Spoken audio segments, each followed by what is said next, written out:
better now. Talk about how your team handled adversity down the stretch. Sure.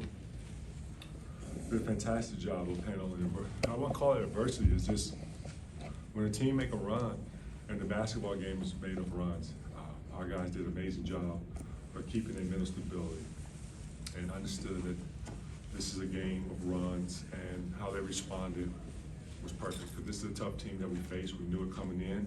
We prepared for it. We watched it on film, and we knew every possession matters when you're playing against Buffalo. Oh, right down front was Isaiah. Juwan, 11 assists in the first half and only 5 in the second.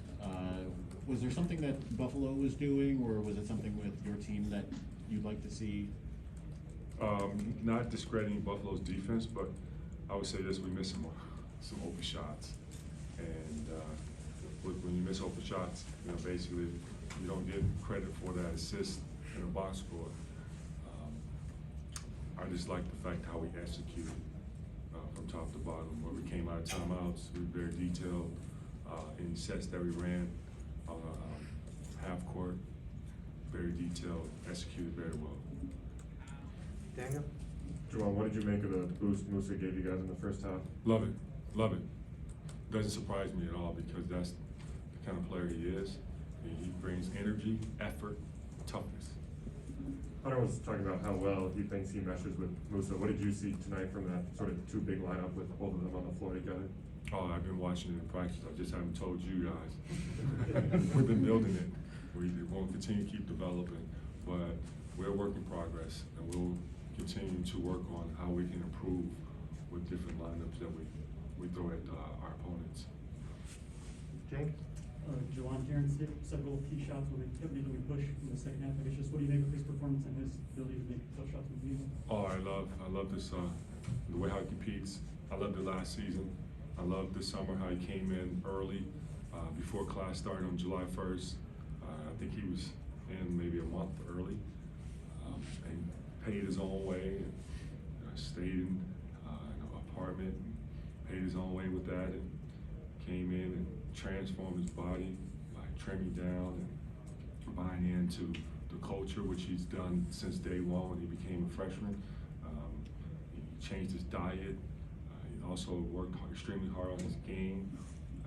Coach knows it, staff knew it, his teammates saw it, and so when a guy have a game like the game he had this year, man, we're going to play more games, and I just know, and we all trust that what he's going to provide, and it's not always going to be a night where he score 15 or make shots. He also does the little things that doesn't show up on a box score. And my favorite play, some of you may say the bank shot 3, which was a 4-point play. Some may say the 3 in the second half that started the run when Buffalo was making their run. But my favorite play was the in-traffic rebounds. That's toughness. And that's Terrence Williams Jr. It's built on toughness.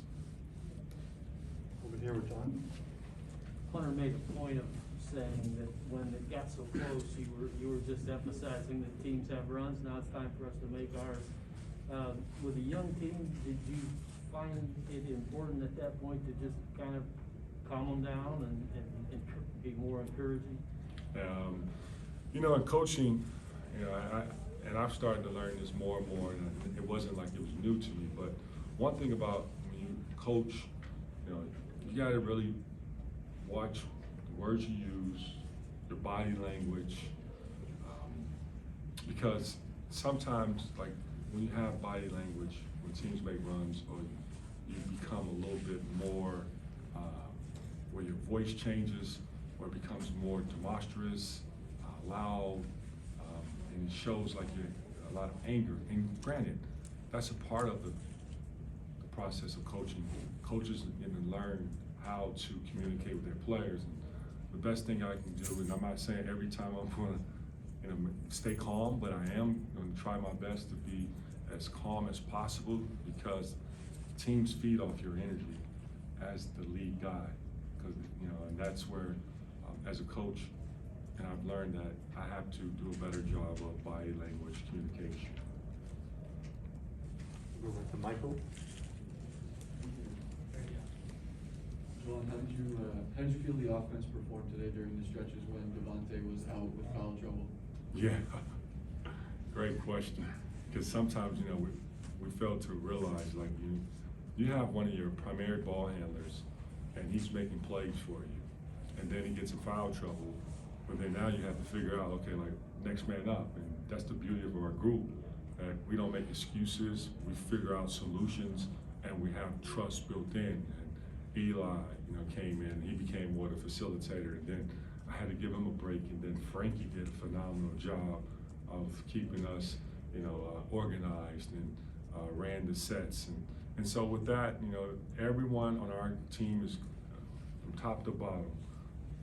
You look at, you know, guys that didn't play, we're gonna need each and every one of our guys. And I just loved how we band together and with guys in foul trouble. And let's add to Caleb.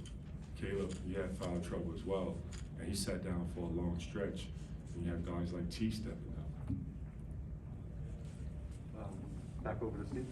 Juwan, what was it like, and you probably anticipated it, what was it like to have a crowd back, to have a lively basketball game? Beautiful. It's great to have our crowd back in the building, and to see some familiar faces, to see some, you know, Mage Rage and our you know, Michigan alums, as well as our families, you know, our players getting a chance to see, you know, mom, dad, you know, relatives present at the game, and you know, it brings a lot of joy and excitement. Now, granted, the cardboard boxes were pretty cool. You know, they did their best as far as supporting us. The crowd noise, you know, they tried, but it's nothing like just having your fans, you know, there and just seeing it in flesh. That allows me, you know, excuse me, not allow me, but that let me recognize that there's a little normalcy that's coming back. And now our guys feeding off that energy is beautiful. Stay there with Nick. Juwan, what can you say about Hunter's performance tonight and just the stability that he brings to your team?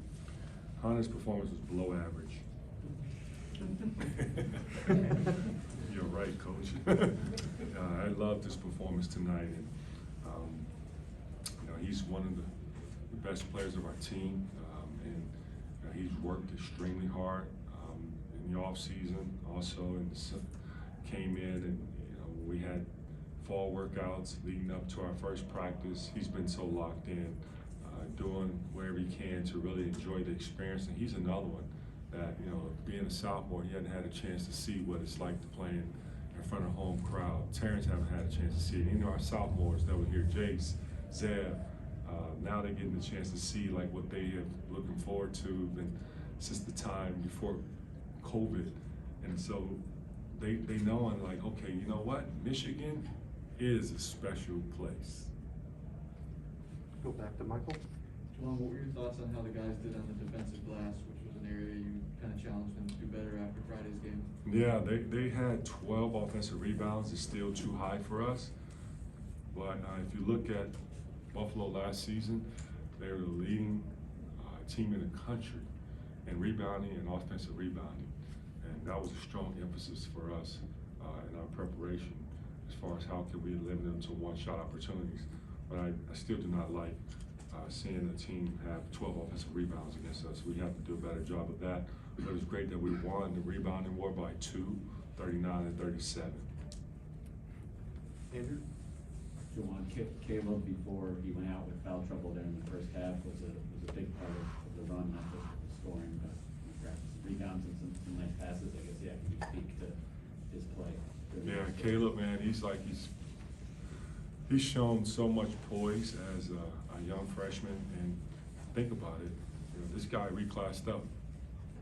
So he's supposed to be a senior right now in high school at Mount Bird, but he decided to make the jump, and with his maturity and how he competes out there on the floor, you just think he's been around for a very long time because, you know, he's always like Terrence, always listening, asking questions, want to learn, want to get better, and I trust like he's always going to make the right play. You know, every player makes mistakes, and one thing about Caleb, this is a game of growth, and you know it's hard when you have foul trouble. and you're playing so well, and then now you have to sit for a while and you just lose your rhythm.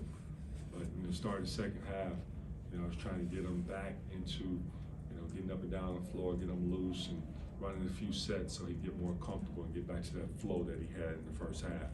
And he came out, he made a big three for us during that run after Terrence made his three. Austin, you wanna close this out? Looked like down the stretch, there was an effort to have the ball in Eli's hands and run things through Eli. On a team where you've got some younger guys or guys in new roles, how much of a luxury is that to have that guy like Eli that you can run things through? It's great to have a guy like Eli and DJ. Both are, I guess you could say, graduate. How do we say it? Grad student. Grad student, yes.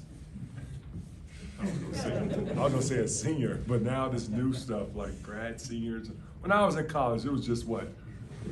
Freshman, sophomore, junior, and senior. That's all I remember. But I only remember my junior year. But anyway, it's great to have two guys that you can trust. That's going to get us organized, and it's going to make decisions that's going to be a play for themselves or for others.